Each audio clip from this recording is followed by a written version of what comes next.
All right, thank you for staying with Daybreak. The conversation already even began before we brought you in, but you're just in time for that. 22422 is the SMS line. In fact, I've been told I always say that wrong. It's 22422. That's the SMS line. If you have any question regarding HPV, please send them through at Trevor Mbija at Citizen TV Kenya, at Wahiga Maura. The hashtag is Daybreak. So let me set this setup for you here. HPV is just the human papilloma virus. So depending on the strain, HPV is an infection that causes warts in various parts of the body. HPV is also recognized to be the most frequently acquired sexually transmitted viral infection worldwide. Cervical cancer is the most commonly linked to HPV. In Kenya, the cohort selected for vaccination is children under 10 years, and therein lies the problem. We'll find out why they chose that. Let me introduce my guest to you real quick, beginning from my immediate right, Dr. Janet Githinji. Thank you for making time. Consultant obstetrician and gynecologist na daktari wa mtaa. I like that tagline. Thank you for coming in. Followed by Dr. Christine Chege, who's a pediatrician as well. Thank you for coming in. And Dr. Collins Tabu, Head of Immunization and Vaccines Program in the Ministry of Health. Asante for making time. So let's just set the stage here, and Githinji, I'll start with you. Is there a difference on how the virus manifests in men and women? Okay, thank you so much. It's an honor to be here. There is a difference in which the way HPV virus manifests in men and women. Number one, HPV is a virus which is sexually transmitted. So most instantly, it means that it is transmitted from men to women. A man or a woman can have the HPV virus within them and not know it, because the point at which this HPV virus begins to manifest symptoms you can see with your naked eye takes some bit of time. Actually takes between 10 to 20 years. So we can say roughly estimate in the middle 15 years.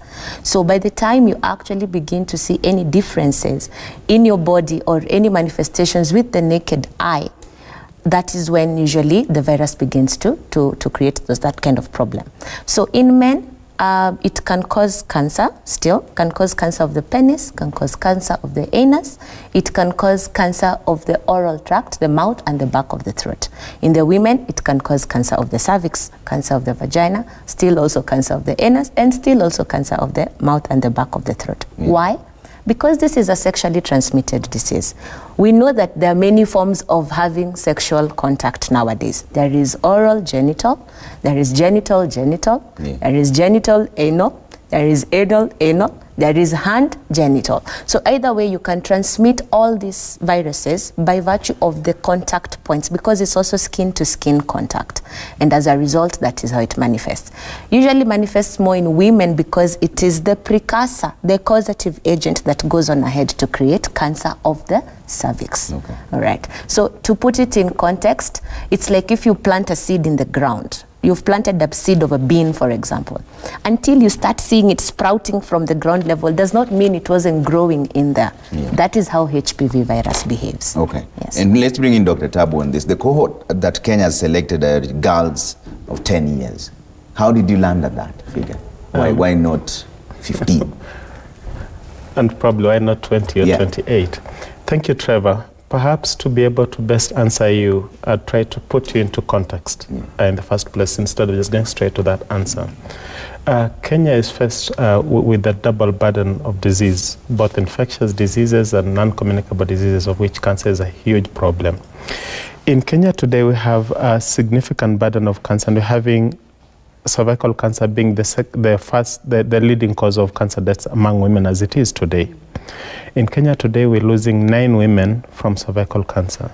And this is out of the 37,000 cases that we see every year in Kenya from cancer that there are. Cancer being a burden results in significant economic losses. So this is 9 women daily? 9 women a day. Every day? Dying from a preventable disease. Okay. That could be a sister, your mother, never mind, let's not quite get there, but it is one too many for us to bear. That is the end point that we seek to prevent. For us to be able to prevent these, we probably need to focus on the process and the cause of that. And we have HPV infection that Janet has just talked about being responsible for more than 99% of these cervical cancer cases, as it were. Therefore, as a country, we seek to target the HPV infection with the vaccine as a control measure against cervical cancer. So now, for us then to be able to effectively control this, we need to be able to administer, to have a vaccine administered way before people are exposed to HPV infection. So that means we have to get people before they get sexually active or they get into risky contacts that will then spread HPV infection. That is one. Number two, every vaccine has an optimum sort of like age at which it would work best. You realize that we have routine infant vaccines that work best given in infancy, but you also have vaccines which are optimum working around that age. So the optimum age for the HPV vaccine is between 9 to 14 years. So as a country within that age band, we chose 10 years. It's on the lower end of the maximum effectiveness of this vaccine. But then again, given that we will target to have the vaccine delivered through targeted school outreaches, we realize that the 10-year-old bracket is where we have the maximum enrollment in schools. Okay. So a bit of three-pronged. Number one, that is the age at which the vaccine is most effective. Number two, we want to target to administer the vaccine before these girls are exposed to HPV infection.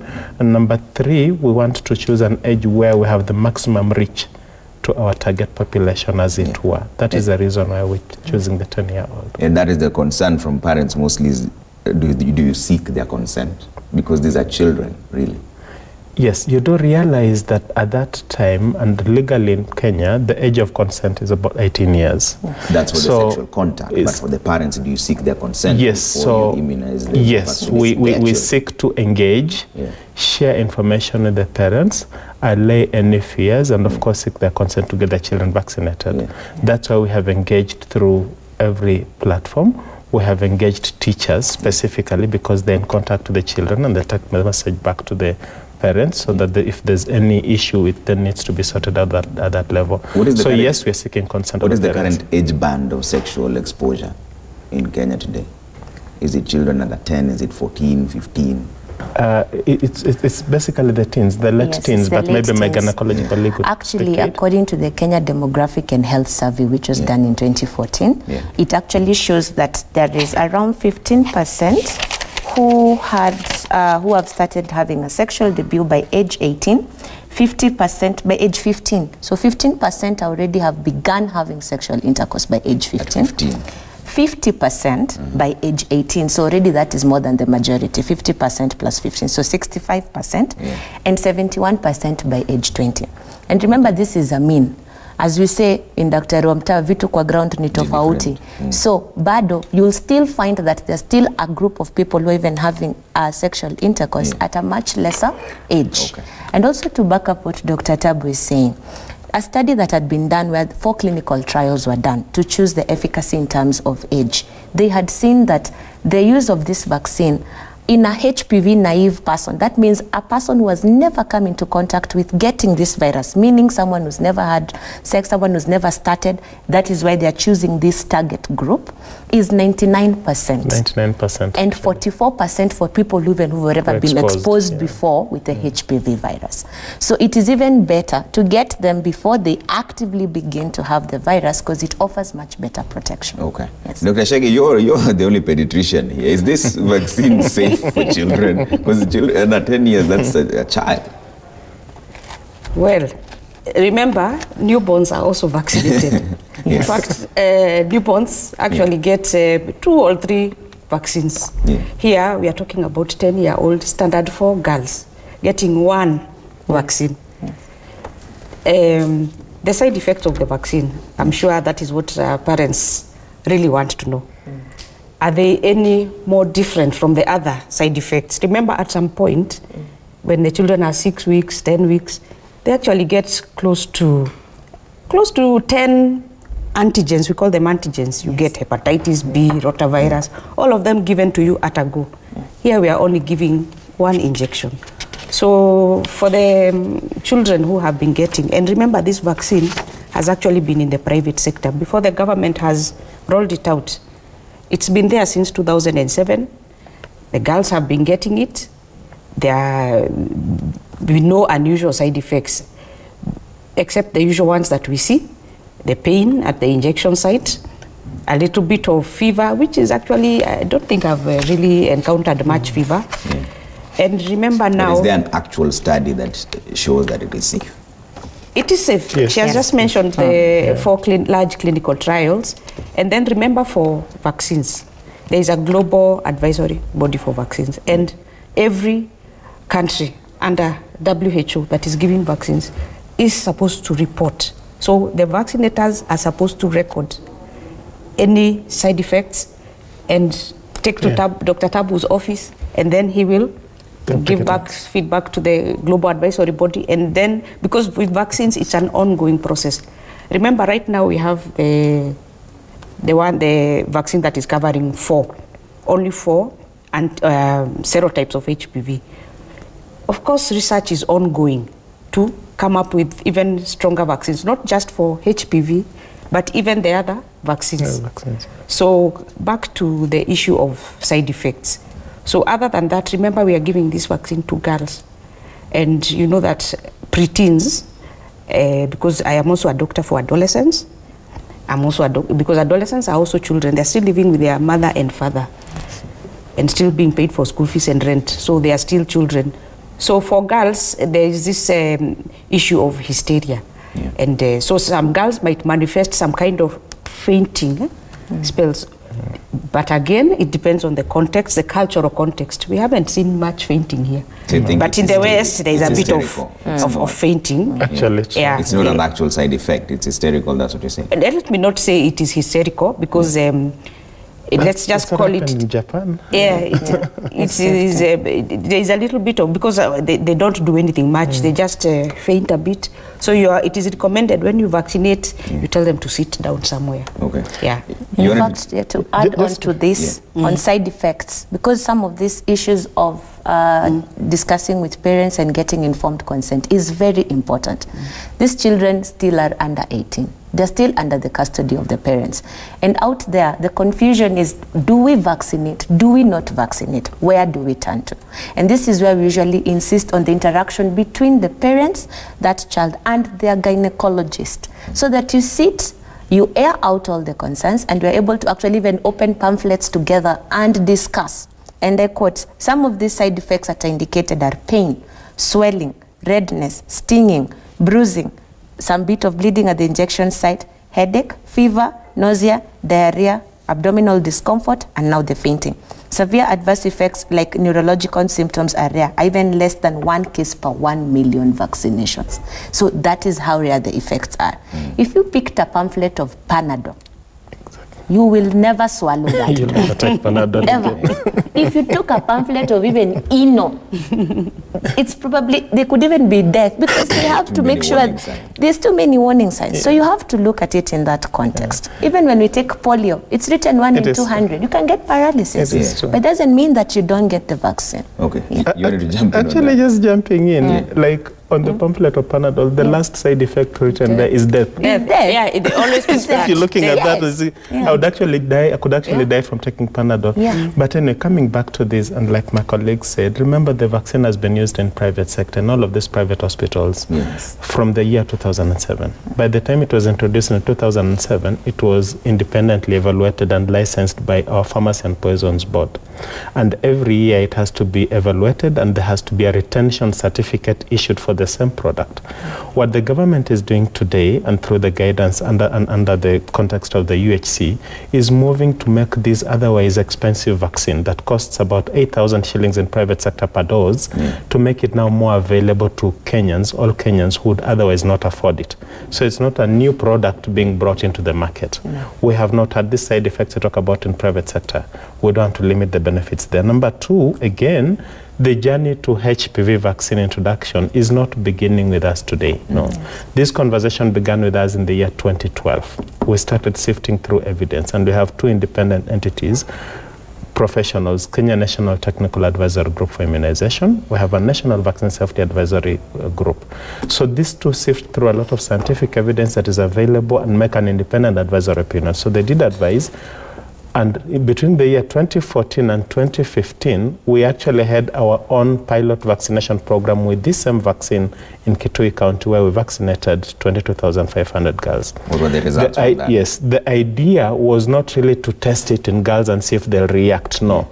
The idea behind it was to really pilot and see if how best we can deliver this vaccine in the context of our existing routine immunization schedule, given that the routine vaccines target children under 1 year, and this one is going to target 10 years. But alongside that, just like for routine vaccines, there's continued monitoring of safety.